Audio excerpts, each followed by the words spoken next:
1990. Seems like ages ago now, by none other than the man who this trophy has been renamed after, Sachin Tendulkar. So a daunting challenge India has to overturn.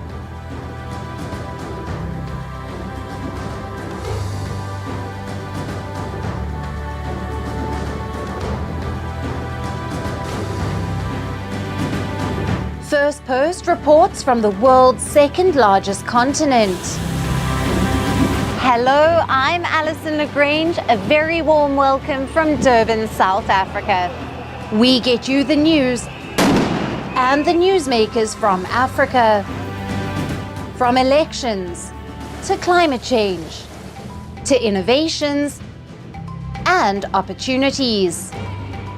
As the world's attention shifts, we report from Africa, the heart of the global south. Join me every weekday live on Firstpost.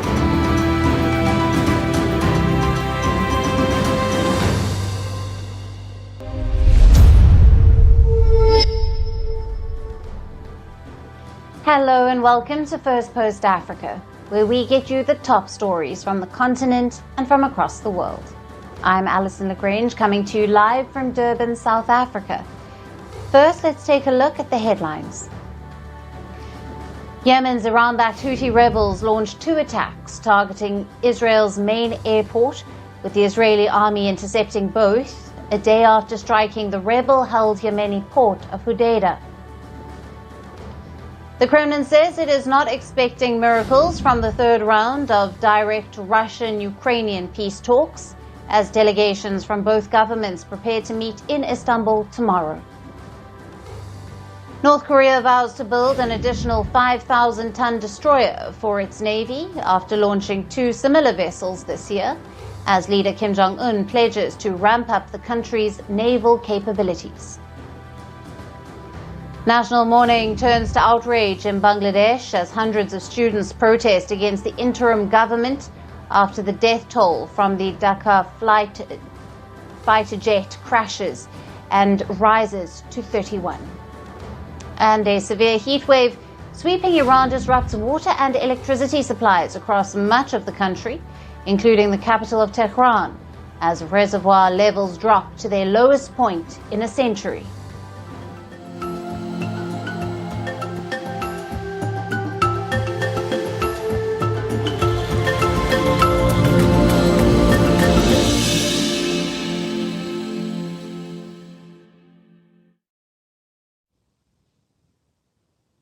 Hello and welcome. We begin with major political turmoil unfolding in South Africa. President Cyril Ramaphosa has fired his higher education minister, who was criticized by a key coalition partner for misconduct. This comes just days after Ramaphosa suspended a close cabinet ally accused of criminal links. South African President Cyril Ramaphosa has removed higher education minister Nobuhle Nkabane. She will be replaced by Deputy Higher Education Minister Buti Manamela. The presidency has not disclosed the official reason for her dismissal. But it comes soon after the Democratic Alliance, or the DA, the country's second largest party, accused Nkabane of graft and serious misconduct. The DA is Ramaphosa's African National Congress's main coalition partner. The DA filed a formal complaint earlier this month, alleging that Nkabane lied to Parliament to cover up the fraudulent appointment of ANC-linked officials to education boards. Nkabane has strongly denied all allegations, but her removal is widely seen as Ramaphosa's move to ease growing tensions with the DA, a party that has repeatedly warned it could walk out of the coalition. The ANC lost its parliamentary majority for the first time last year. It was then forced to form a government of national unity with 9 other partners, including its longtime opposition, the DA. But the coalition has been fraught with disagreements, including on corruption and governance. The DA claims graft has become standard practice under Ramaphosa's watch. Just 8 days ago, the president had to suspend his police minister, accused of taking payments from a corruption suspect and colluding with organised crime. The DA has also filed corruption charges against the Human Settlements Minister over alleged fraudulent billing linked to the national power utility Eskom.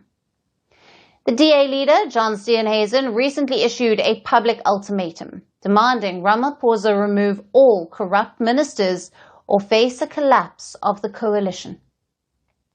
Now, this puts Ramaphosa government under threat.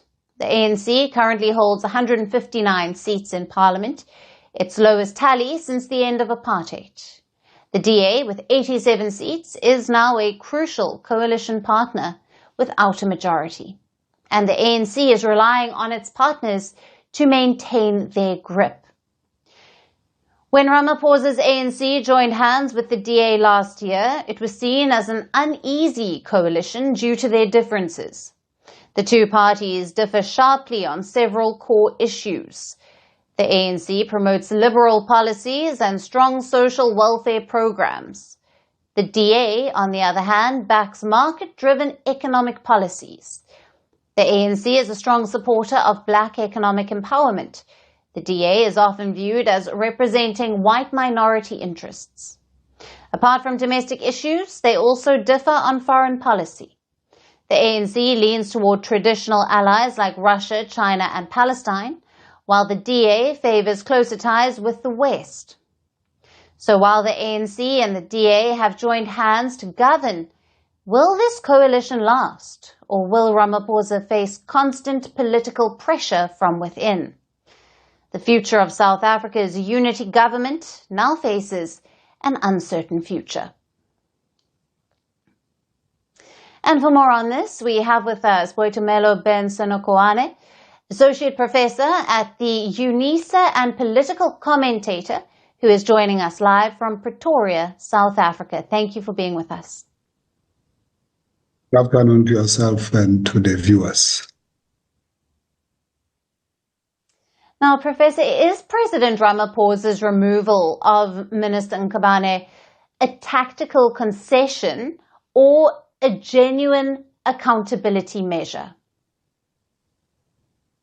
Look, it could be a mixture of both. First and foremost, I think we will be giving too much credit to the Democratic Alliance.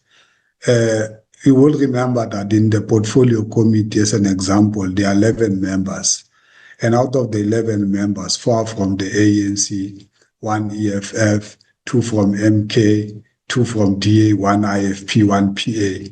And the matter is being raised by all these political parties, including the ANC itself. You will know that the chairperson of the Portfolio Committee of Education, Mr. Waltality, has raised this strongly against the minister of his own party. So, including the member who represents the EFF, Sihle Lonzi, the member of the PA, Ashley Sauls, and of course, other members from other different political parties there. They've been unified in demanding accountability. So I wouldn't think that it's credit should only go to the Democratic Alliance. But it is correct to state that the president has been receiving pressure both within the ANC, but also within the GNU members and also other parties that are not necessarily belonging to the GNU. And can this move realistically diffuse coalition tensions ahead of the crucial budget vote? No, I doubt. Look, this is one of the many issues. And remember, the GNU arrangement, it's also a contested space. It's not really a peaceful space where you will think that parties who are part of that are in agreement. They've got different ideological background. They've got different manifestos. They've got different views in as far as us approaching the 2026 local municipality elections. So more or less, there is a natural contestation that will happen, including us going to 2027 and so on. So it will not really do much. there will still be contestation as move into the budget arrangement. Mm-hmm. And Professor, what does this say about the balance of power within the government of national unity? Look, the GNU is vulnerable by formation because everyone knows that the ANC doesn't meet the threshold. There's no party that meets the threshold. But it will be a push and pull us between different political parties belonging there. Mind you that even if the DA were to decide to pull out of the GNU, the MK has about, maybe if I'm not mistaken, 58 seats. The EFF also has a certain reasonable number of seats. So DA will not want to move out of there because they know that there are other political parties waiting out there to come and work together with the ANC. And even the ANC will not want to walk away out of the GNU. It knows that the DA can also have similar arrangement with the MK, with the EFF, because as much as publicly they will argue that they will not want to work with party A or B, but the reality is that throughout the history of coalitions in the country, parties that we never thought that they'll work together have worked together, and that is a proven historical fact. Yes. Thank you very much for being with us on Firstpost Africa.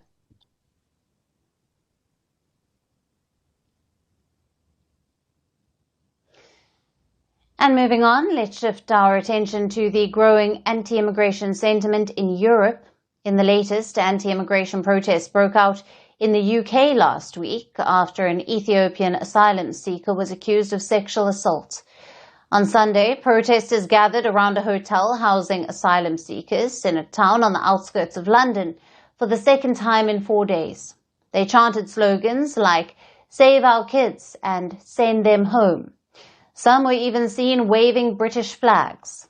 Bottles and smoke flares were thrown and hurled at police vans blocking the entrance of the hotel. At least 6 people were then arrested. Now, these protests come amid growing public anger over the rising number of asylum seekers who are being housed at government expense in hotels. And this is what also led to days of rioting in Northern Ireland last month, after 2 Romanian teenagers were arrested on charges of sexual assault. The debate has sharpened over migrants who enter foreign countries, but instead of assimilating or contributing, some end up committing serious crimes. Cases of assault, theft, and even sexual violence involving migrants are frequently highlighted in the media, adding fuel to an already burning anti-immigration fire. Anti-immigration protests are erupting in other European countries as well. Last week, anti-immigration protests took place in dozens of towns and cities across Poland. The country's right wing claims that Poland is in danger of being flooded by illegal migrants. And in Spain, the far right has been fueling the anti-immigration narrative. Earlier this month, clashes erupted in a town in southwestern Spain between far-right groups and North African migrants. This was after a man was reportedly attacked by 3 people of North African origin. As the anti-immigration sentiment gains momentum in Europe, the European Union is pushing for tougher and stricter asylum rules. This includes deporting criminal migrants back to their countries. Last week, Germany deported 81 Afghan men to their Taliban-controlled homeland. Rights groups have criticized Berlin's move, saying that the situation in Afghanistan was catastrophic. But this is not the first time that Germany has done this. Following the Taliban return to power in 2021, deportations to Afghanistan and Germany stopped this and closed its embassy in Kabul.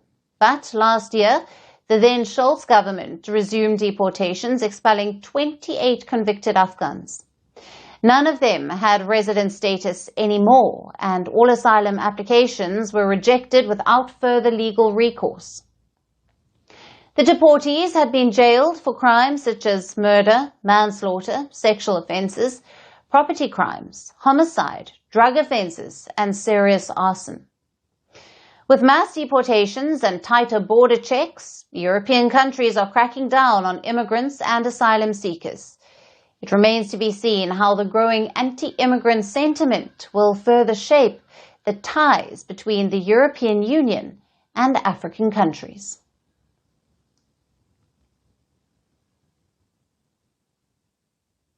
And from the anti-immigrant sentiment in Europe, we shift our focus to the ongoing migrant deportation campaign in the United States.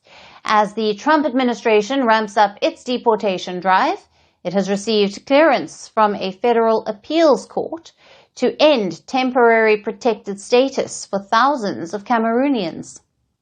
A U.S. appeals court has allowed the Trump administration to end a program that grants temporary deportation protections and work permits to over 5,000 Cameroonians and also over 11,000 Afghans. It's called Temporary Protected Status, or TPS. Now, TPS is a humanitarian immigration program offered by the U.S. to people from countries facing ongoing armed conflict, natural disasters, or other extraordinary conditions that make it unsafe to return. Currently, 16 countries are designated under TPS, including 5 African nations of Cameroon, Ethiopia, Somalia, South Sudan, and Sudan. But the Trump administration wants to end TPS status for Cameroon. It argues that the program is meant to be temporary and that conditions in Cameroon and Afghanistan have improved enough to allow safe return. It claims the conflict in Cameroon is contained to limited regions and no longer threatens personal safety in most parts of the country. However, an immigration advocacy group called CASA, whose case was being heard by the court, disagrees. Now, CASA argues that Cameroon remains unsafe with a humanitarian crisis and a crippled economy. They also claim the administration did not follow proper legal procedures to terminate TPS and say the decision was preordained and partly based on racial animus. While the court found that CASA presented a plausible case against the administration's TPS termination, it ruled there was insufficient evidence to block the government from phasing out the program. Cameroon is still battling a separatist conflict and a Boko Haram insurgency. The extremist group was designated a terror outfit by the U.S. in 2013. Fighting continues with massive displacements and casualties. The Trump administration has sought to wind down TPS for hundreds of thousands of migrants from other nations as well. In May, the Supreme Court allowed to end TPS for Venezuelan nationals. Once TPS ends, its holders are classified as undocumented unless they qualify for another legal status. This allows the U.S. to initiate deportation proceedings. But the impact on migrants is severe. TPS provides work permits and legal stay. Without it, holders must cease legal employment, and many TPS holders have U.S.-born children or spouses, making deportation a familial and humanitarian crisis. The bid to end the TPS program comes as the Trump administration also ramps up third country deportations. It has already deported migrants from Asia and Latin America to African nations like South Sudan and Eswatini. This despite ethical and legal concerns. As the Trump administration moves to end key migrant protections, thousands face an uncertain future. Activists warn the human cost could be devastating.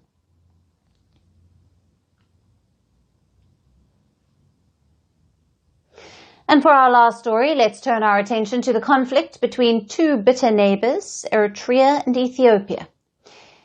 The Eritrean President, Isaias Afwerki, has warned Ethiopia against launching a new war. The relations between the two nations have remained fragile since Eritrea gained independence from Ethiopia in 1993. A bloody border war from 1998 to 2000 left tens of thousands dead. Though a peace agreement was signed in 2018, mistrust between the nations has persisted. And what is the latest point of conflict? According to the Eritrean government, it is landlocked Ethiopia's long-held desire for a seaport. Ethiopia is eager to gain direct access to the Red Sea, which it once enjoyed through the Assab port that became part of Eritrea in 1993. Since independence, Eritrea's Afwerki has ruled Eritrea with an iron fist, warning Ethiopia against waging a new war over Red Sea access. Afwerki called the Ethiopian Prime Minister Abiy Ahmed's actions a reckless attempt to divert attention from domestic problems. He has warned the Ethiopian Prime Minister that he would not be able to simply overwhelm his country by weight of numbers. Ethiopia's population is 130 million, compared to just 3.5 million people living in Eritrea. Now, in March of this year, the Ethiopian Prime Minister dismissed Eritrea's claims, saying that the country will not seek conflict with Eritrea over access to the Red Sea. Abiy Ahmed said that though the matter of seeking access to the Red Sea was an existential one for the landlocked country, Ethiopia wanted to address it peacefully via dialogue. Abiy Ahmed signed a peace deal with Afwerki shortly after coming to power in 2018. But a violent conflict erupted in Ethiopia's Tigray province from 2020 to 2022, as Eritrea's forces backed rebels fighting the Ethiopian troops.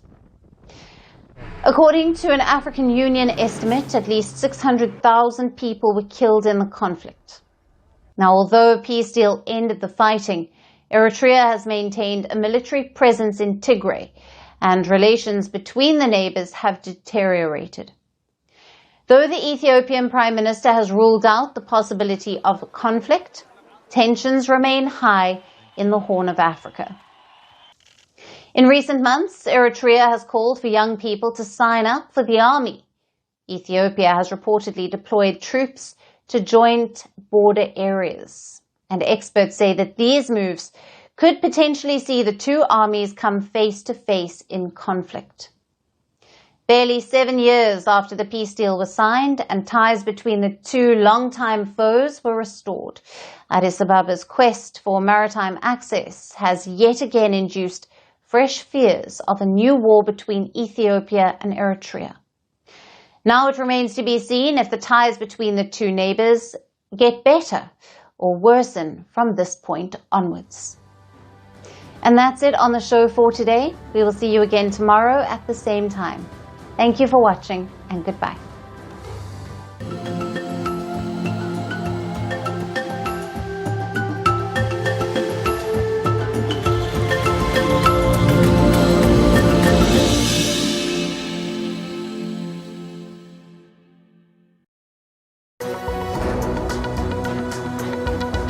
Hello and a very warm welcome. I am Rusheen Garland and you're watching Firstpost. In the next few minutes, I get you the top 40 updates from around the world, only here on Fast and Factual. Let's get started. We begin with India. After a 15th-month delay, the Indian Army has received the first batch of 3 Apache